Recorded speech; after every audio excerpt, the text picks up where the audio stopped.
اللہ الرحمن الرحیم وصلی اللہ علیہ نبی الامی وعلی آلہ وسلم۔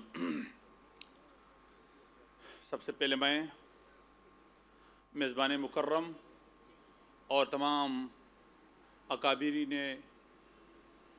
امت کو خراج تحسین پیش کرتا ہوں کہ آج آپ ایک عظیم مسئلے کے لیے جو خالصتاً دینی اور قرآنی مسئلہ ہے اس کے حل کے لیے یہاں بیٹھے ہیں، تو میں مولانا فضل الرحمان صاحب کا شکریہ ادا کرتا ہوں کہ اس میں کلیدی کردار ادا کرتے ہیں، اور یہ پہلی بار ہے میرے خیال میں پاکستان کی تاریخ میں کہ پوری حکومت آج آپ کے ساتھ کھڑی ہے۔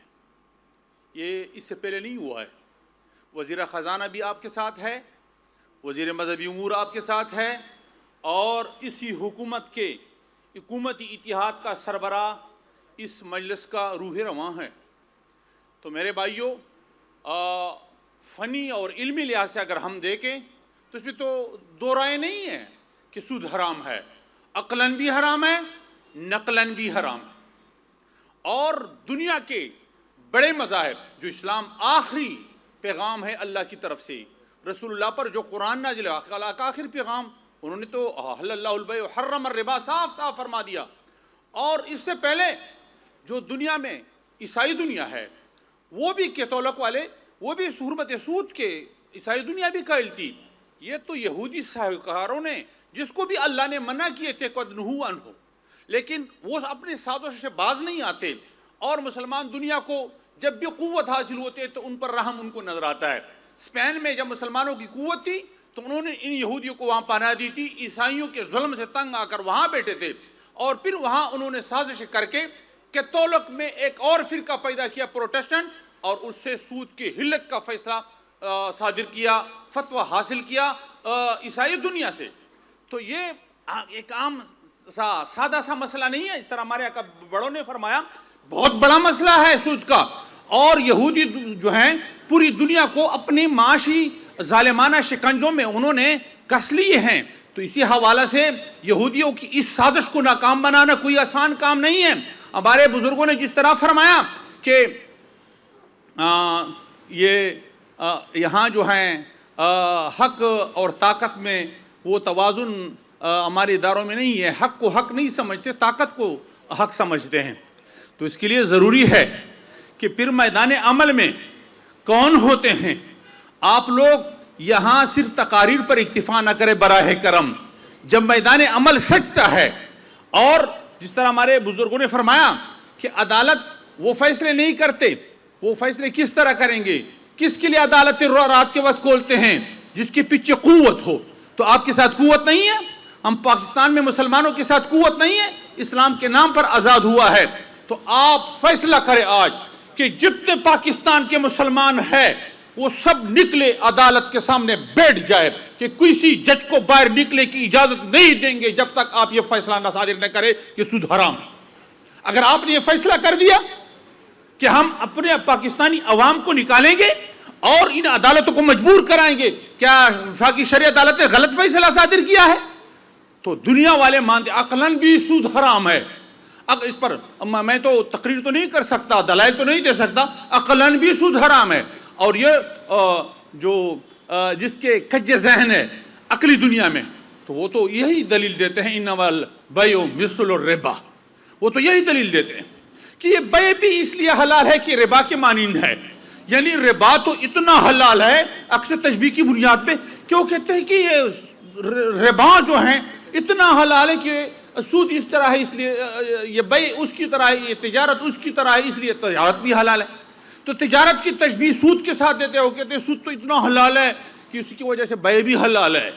تو بھائیو، وہ تو یہی کہتے ہیں، وہ تو دلائل میں صاحب کہتے ہیں کہ جب میں گھر کرایہ پر دیتا ہوں اس پر کرایہ لینا جائز ہے، تو پیسے اگر آپ کو دیتا ہوں اس پر کرایہ لینا کیوں کر جائز نہیں؟ وہ تو یہی کہتے ہیں۔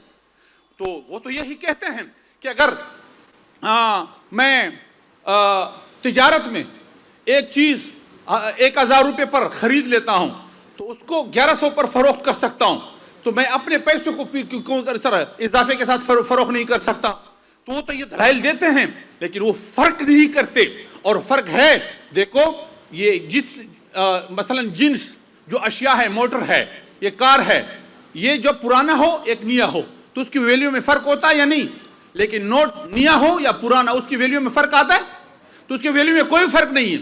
تو جب نوٹ پرانا ہو یا نیا ہو اس کے ویلیو میں فرق نہیں آتا.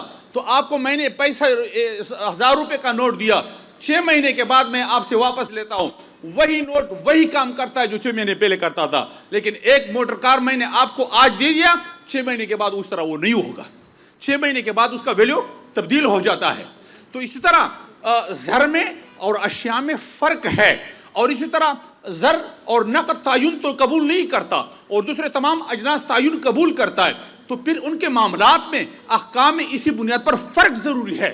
اور اس لیے ہمارے علماء تو فرماتے ہیں کہ اگر جب نوٹ کے ویلیو میں فرق نہیں آتا، نئے نوٹ اور پرانے نوٹ میں اس میں فرق نہیں آتا، اشیاء کے ویلیو میں فرق آتا ہے، تو اسی بنیاد پر اگر آپ پیسے کسی کو دیتے ہیں اور وہ پیسے تو آپ کو واپس کرتے ہیں تو اس کے ویلیو میں فرق نہیں آیا تو اس پر اضافہ اس لیے ناجائز ہے.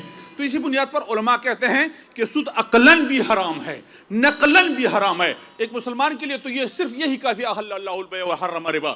لیکن وہ لوگ جو عقل کو مانتے ہیں، اسلام کو، مذہب کو نہیں مانتے، اور ہمارے ساتھ جو لوگ اسمبلیوں میں ہیں، یاد رکھو وہ سود کو حرام نہیں سمجھتے، وہ مذہبی کارڈ کو حرام سمجھتے ہیں، وہ شراب کو حرام نہیں سمجھتے.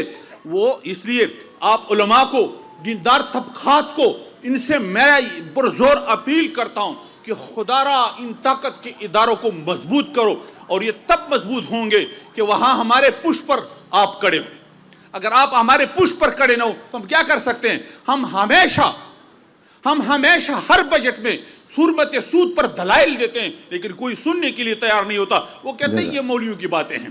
تو کیا یہ صرف مولویوں کی بات ہے؟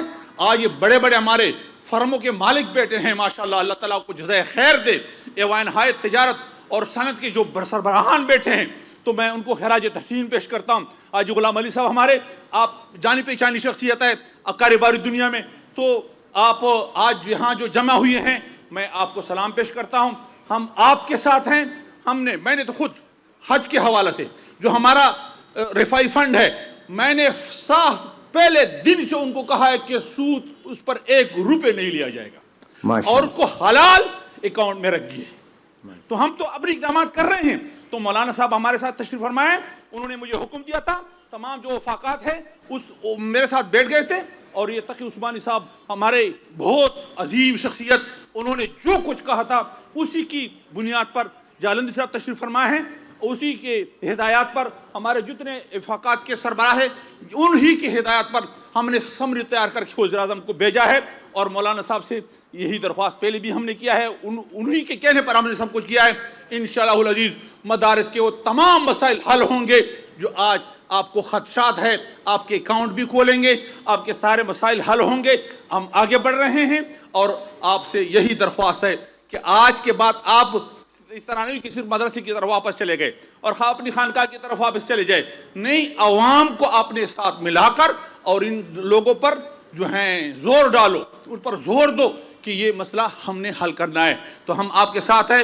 جو بھی تجاویز یہاں مرتب ہو، جو بھی قرارداد آپ پاس کرتے ہیں، جس چیز پر آپ اتفاق کرتے ہیں، حکومت کی طرف سے ہم آپ کے ساتھ کھڑے ہیں. انشاءاللہ ان کو عملی جامہ پہنائیں گے. وآخر دعوانا الحمدللہ.